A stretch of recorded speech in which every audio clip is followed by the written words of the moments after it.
ada ibu.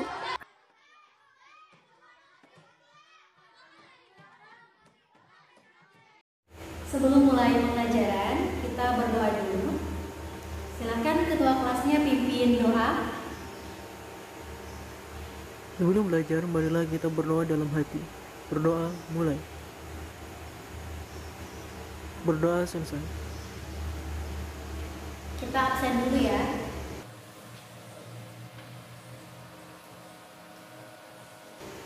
Ahmad Sauki Hadir, Bu. hadir. Elois Hadir, Bu. hadir ya.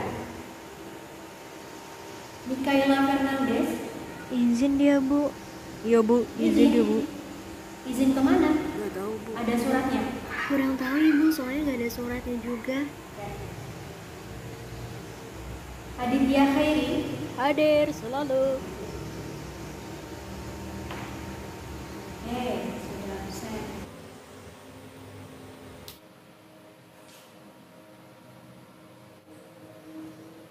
Ibu buka ya. Bismillahirrahmanirrahim. Assalamualaikum warahmatullahi wabarakatuh. Waalaikumsalam warahmatullahi wabarakatuh. Suaranya ini.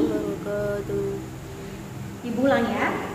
Assalamualaikum warahmatullahi wabarakatuh. Waalaikumsalam warahmatullahi wabarakatuh. Itu baru murid-murid ibu. Keren, luar biasa semangatnya. Selamat pagi anak-anak semua. Pagi, Bu. Apa kabarnya kalian hari ini? Kabar baik, Bu. Kurang baik, Bu. Soalnya saya belum sarapan. Oh, ada yang belum sarapan. Si Sauki belum sarapan. Kenapa belum sarapan, Sauki? Buru-buru saya tadi, Bu. Kepagian. Kepagian ya. Kali kalau misalkan sebelum berangkat sekolah itu sarapan dulu. Karena kalau misalkan kita dalam keadaan lapar nih belajar, kita bisa-bisa nggak konsentrasi. Jadi nanti sebelum berangkat sekolah usahakan sarapan dulu, perut terisi, jadinya ketika kita belajar kita bisa berkonsentrasi. Karena udah kenyang nih, gitu ya. Paham, Bu. Oke, paham, Bu. Oke. Udah siap belajar semua hari ini? Udah siap? Semangat? Ya, Bu, kami sudah siap belajar. Oke, udah siap ya? Nah, jadi hari ini kita ini akan melanjutkan materi pertemuan sebelumnya. Masih sama tentang alat-alat bersuci. Kalau minggu lalu kita bahas tentang apa itu bersuci. Kita juga bahas tentang membedakan bersuci dengan membersihkan diri. Terus kita juga jadi tahu kedudukan air dalam bersuci. Itu pembahasan minggu lalu. Nah, coba ibu tanya. Masih ingat nggak pembelajaran minggu lalu? Ingat nggak? Ingat nggak pembelajaran minggu lalu? Apa itu bersuci? Coba yang tahu angkat tangannya. Ya, Elois. Apa itu bersuci? Artinya, Bu, bersuci itu adalah membersihkan diri, pakaian, tempat, dan juga benda-benda lain dari najis dan hadas dengan tata cara yang ditentukan oleh syariat Islam. Iya, beri tepuk tangan untuk teman-teman. Hebat ya, berarti ibu anggap kalian sudah bisa mengingat pembelajaran sebelumnya, bisa memahami materi sebelumnya. Jadi khusus hari ini kita akan belajar tentang alat-alat bersuci, tapi selain air. Selain air. Tentunya pembelajaran kita hari ini itu bertujuan untuk mengidentifikasi benda-benda bersuci selain air. Jadi nanti anak-anak semua ibu harapkan pada pembelajaran kali ini mampu untuk mengidentifikasi apa aja sih benda-benda yang benda-benda bersuci yang dapat kita gunakan selain air, gitu ya. Karena kan kebanyakan kita tahu nih, kalau misalkan bersuci ya memang dengan air. Itu. Terus tujuan kedua, ibu harapkan juga kalian semua ini mampu memaparkan hikmah dalam penggunaan alat-alat bersuci. Oke, air. Nah, jadi pembahasan kita hari ini itu tentang benda-benda bersuci selain air. Nah, di situ ada batu, ada apa lagi? Ada ranting, Bu. Ada ranting kayu atau ranting yang kering. Terus di sini juga ada dedaunan kering, dan juga ada tisu. Nah, jadi ini tuh benda-benda bersuci selain air. Nah, benda-benda yang bersuci yang digunakan selain air itu adalah benda-benda yang harus mampu menyerap air. Itu syarat yang memang harus dipunya oleh benda-benda yang kita gunakan untuk bersuci selain air, ya. Oke, next.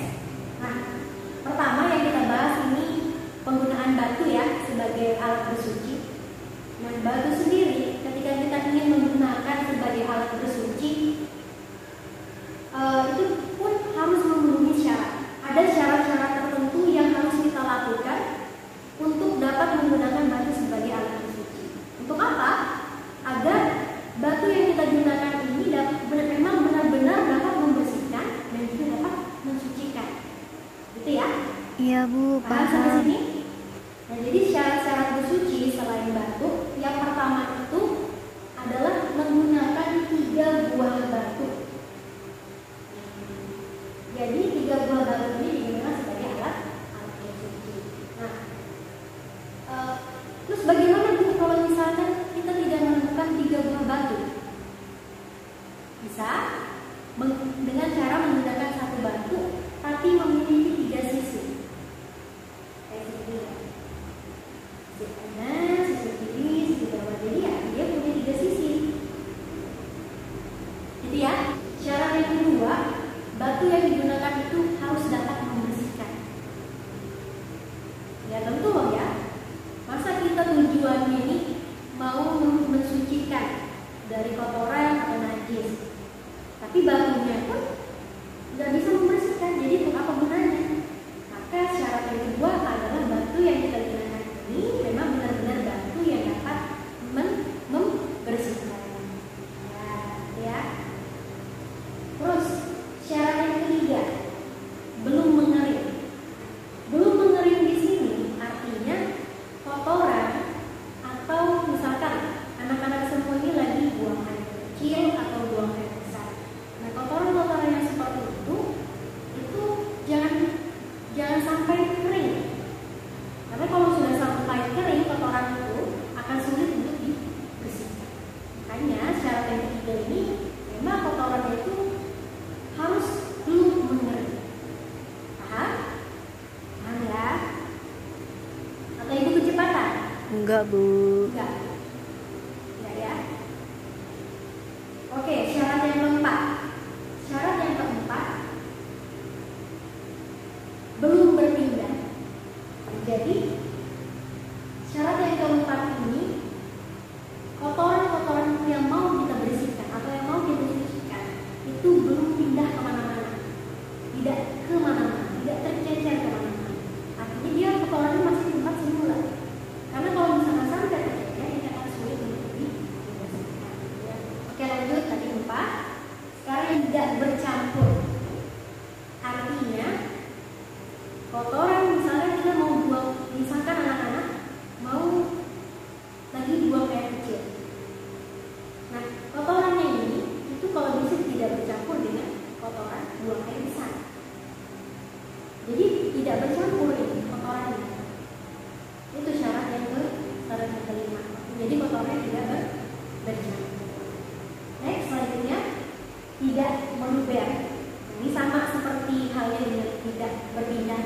Tidak meluber ini artinya ketika kalian mungkin dalam kondisi diare, artinya terus-terusan buang air besar ya, dan sebagainya, dengan proses yang cair gitu ya. Ini dikhawatirkan meluber. Nah, ini tidak dapat dibersihkan dengan baik. Paham? Iya, Bu, paham. Ini tidak meluber. Selanjutnya, batu dalam keadaan tidak basah. Jadi artinya batunya ini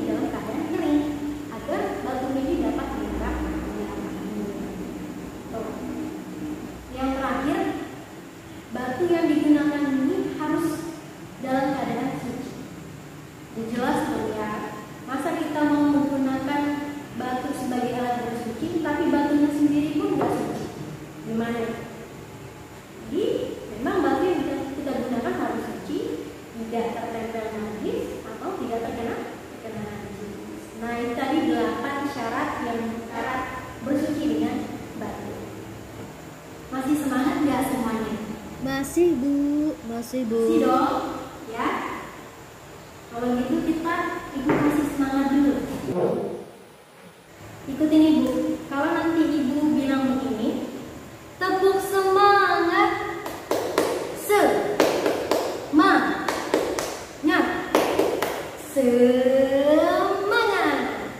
gitu. Paham? Paham Bu. Ini ya, Ibu ulangin. Tepuk semangat, kanan, kiri, dua-duanya, diputar, ya.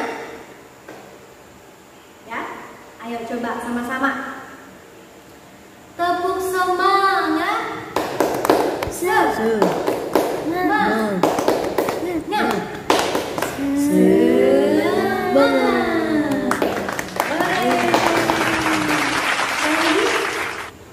tepuk semangat,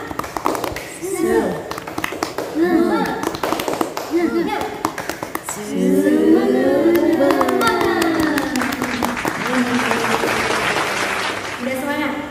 Udah ngantuk? Alhamdulillah sudah semangat Bu, udah hilang ngantuknya. Oke. Ya Bu, udah hilang ngantuknya. Kita lanjut kalau gitu.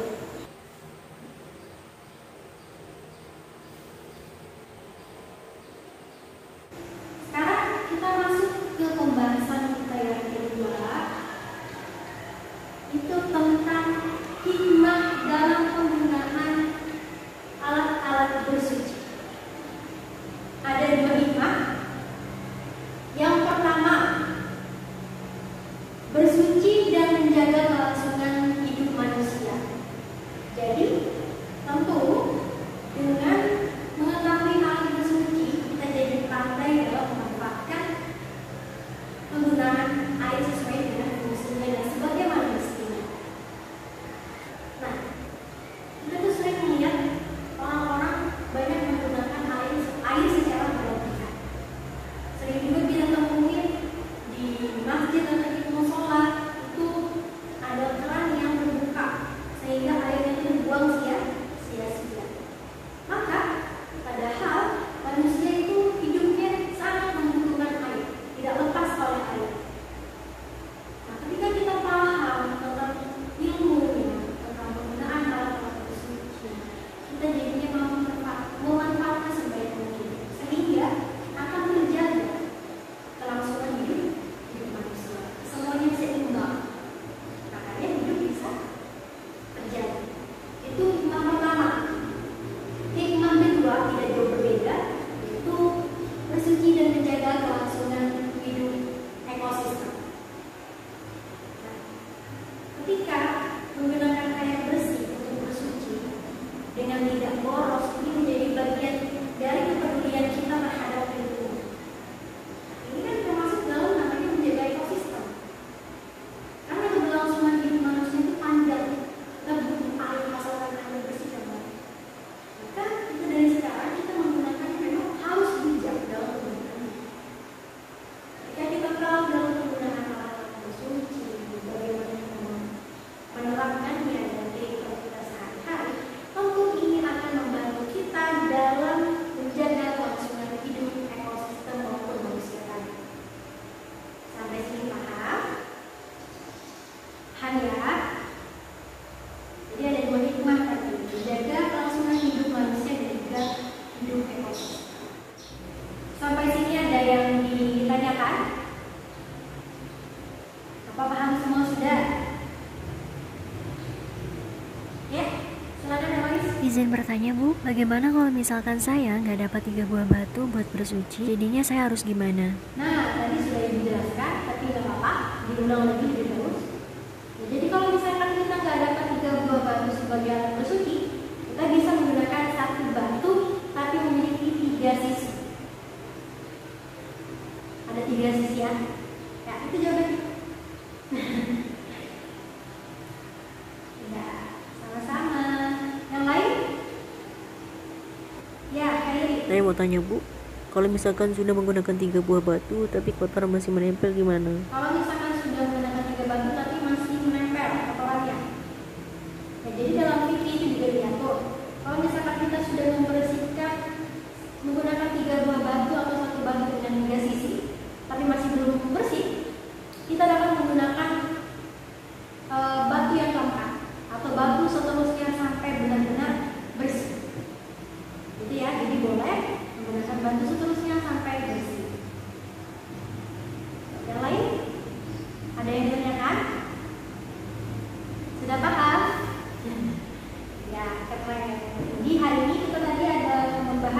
2 poin.